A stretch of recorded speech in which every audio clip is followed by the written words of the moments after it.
Irish MMA with Rosi Sexton. Rosi, you're one of the pioneers of women's mixed martial arts. Did you ever think we'd get to a stage where a female fighter be headlining the UFC?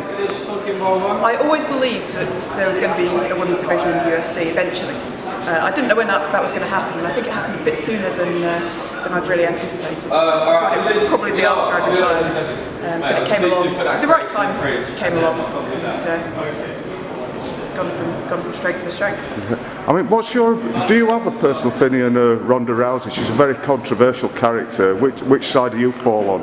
She is. I mean, I can see both sides of it. I think I don't know her personally, and it's always difficult to form an opinion when you haven't met somebody, because I think the way people portray themselves in the media can be very different from what somebody's like when you get to know them.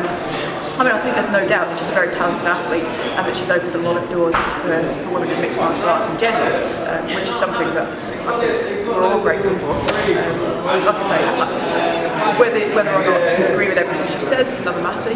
Personally, her style's a bit different from mine, but then if we were all the same, it would be boring. Yeah, I mean, obviously, one of your rivals was Gina Carano, and since Ronda Rousey's emulated, maybe surpassed her level of success in mixed martial arts, do you think it's easier to become a crossover star in female mixed martial arts than it is for men? Possibly. I think there's the argument that women's mixed martial arts is still a few years behind where the men's divisions are in terms of the depth of the talent pool as a whole, for example. But again, I think a lot comes down to the fact that you've got somebody who's been competing at that very high level, is an Olympic medalist, then I think that athleticism is going to translate very well into MMA. And I think we've seen the same with the men's divisions.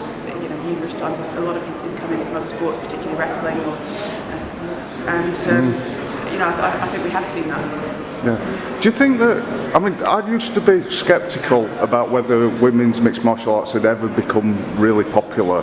I thought two people were too set against it, and sexism, and people just didn't like seeing women get hit. But what changed my mind about the fact that it could succeed were the Olympic boxing.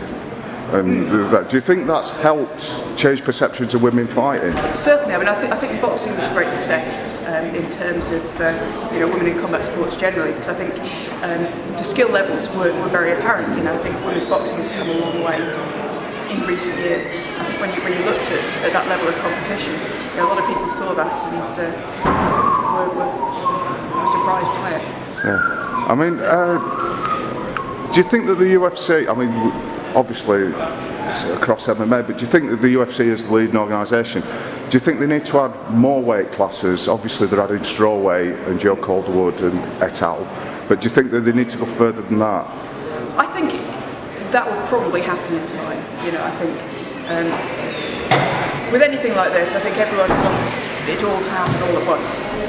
So almost as soon as the first women's division was introduced, people were already talking about, we need more weight divisions, we need this, we need that. And I think the thing you've got to realise is that it's not all going to change overnight. You can't suddenly bring in 4 different weight classes with a deep talent pool. So I think the UFC are trying to develop each division individually. And again, I think it's a very positive sign that they are now bringing in that strawweight division. That's perhaps a bit sooner than some of us anticipated even. So yeah, I think it's a very positive development, and I hope things continue in that direction.